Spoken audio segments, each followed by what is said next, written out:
നമസ്കാരം. മലയാളി വാർത്തയിലേക്ക് സ്വാഗതം. കർണാടകയിലെ ഷിരൂരിൽ മണ്ണിടിച്ചിലുണ്ടായ പ്രദേശത്ത് ജീർണിച്ച മൃതദേഹം കണ്ടെത്തിയതായി സൂചന.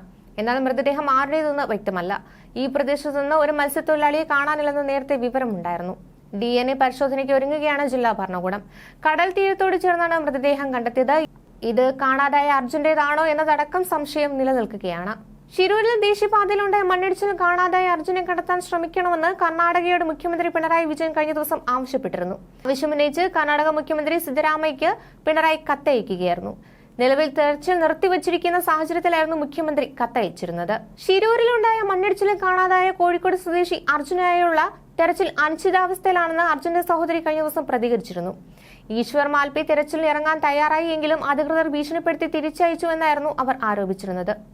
മുഖ്യമന്ത്രി പിണറായി വിജയൻ അർജുന്റെ വീട്ടിൽ സന്ദർശിച്ചതിനു ശേഷമായിരുന്നു മാധ്യമങ്ങളോട് സംസാരിച്ചത്. അങ്കോലയിൽ ഇപ്പോൾ തെരച്ചിൽ നടക്കുന്നില്ല എന്നും ഈശ്വർ മാൽപേ സ്വന്തം റിസ്കിൽ ഇറങ്ങാൻ വേണ്ടി വന്നതായിരുന്നുവെന്നും എന്നാൽ അദ്ദേഹത്തിന്റെ പേരിൽ FIR ഇടുമെന്ന് ഭീഷണിപ്പെടുത്തിയതിനാൽ തിരികെ പോയെന്നുമായിരുന്നു ഭർത്താവ് ജിതിൻ അവിടെ നിന്ന് വിളിച്ചപ്പോൾ പറഞ്ഞതെന്നായിരുന്നു അഞ്ജു പ്രതികരിച്ചിരുന്നത്. തെരച്ചിൽ അവസാനിപ്പിച്ച ദിവസത്തെ അതേ അടിയൊഴുക്കായിരുന്നു ഗംഗാവലി പുഴയിൽ ഇപ്പോഴും ഉള്ളതെന്നാണ് ജില്ലാ ഭരണകൂടം നൽകിയ വിശദീകരണം. മുങ്ങൽ വിദഗ്ധൻ ഈശ്വർ മാൽപേ പുഴയിൽ പരിശോധന നടത്താൻ ഷിരൂരിലെത്തിയെങ്കിലും ആദ്യം തെരച്ചിലിന് പോലീസ് അനുമതി നൽകിയിരുന്നില്ല.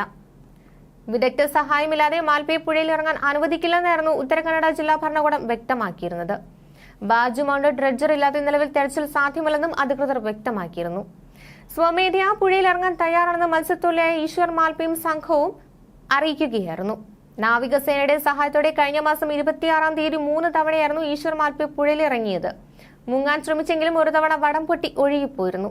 കഴിഞ്ഞ ദിവസങ്ങളിൽ ഇതിന് സമാനമായ സാഹചര്യമാണ് പുഴയിലെന്നും അരികുകളിൽ പരിശോധിക്കാനായിരുന്നു പദ്ധതിയെന്നുമായിരുന്നു ഈശ്വർ മാൽപേ പ്രതികരിച്ചിരുന്നത്.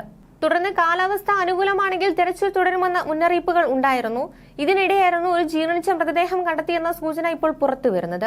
അർജുനെ വീണ്ടെടുക്കുന്നതുമായി ബന്ധപ്പെട്ട് നിലനിൽക്കുന്ന ആശങ്കകൾ കർണാടക സർക്കാരിനെ അറിയിക്കുമെന്നും ബന്ധപ്പെട്ട നടപടികൾ സ്വീകരിക്കുമെന്നും കുടുംബാംഗങ്ങൾക്ക് മുഖ്യമന്ത്രി ഉറപ്പ് നൽകിയിരുന്നു.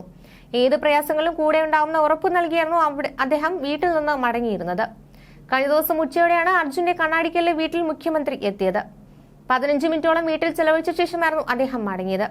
വീട്ടിലെത്തിയ മുഖ്യമന്ത്രിക്ക് കുടുംബം നിവേദനം നൽകുകയും ചെയ്തിരുന്നു. മുഖ്യമന്ത്രിയുടെ സന്ദർശനം തങ്ങൾക്ക് ആശ്വാസമേകിയെന്നാണ് സന്ദർശന ശേഷം കുടുംബം പ്രതികരിച്ചത്. ഞങ്ങളെപ്പോലെ ഒരുപാട് പേർ ഇപ്പോൾ ദുഃഖം അനുഭവിക്കുന്നുണ്ട്. അവരെയൊക്കെ കാണുന്ന പോലെ മുഖ്യമന്ത്രി ഞങ്ങളുടെ അടുത്ത് വന്ന് ആശ്വാസം തന്നു. ഇവിടെ നിന്ന് ചെയ്യാൻ കഴിയുന്ന പരമാവധി കാര്യങ്ങൾ ചെയ്യാമെന്ന് അദ്ദേഹം ഉറപ്പ് നൽകിയിട്ടുണ്ടെന്നും അർജുന്റെ കുടുംബം പ്രതികരിച്ചിരുന്നു.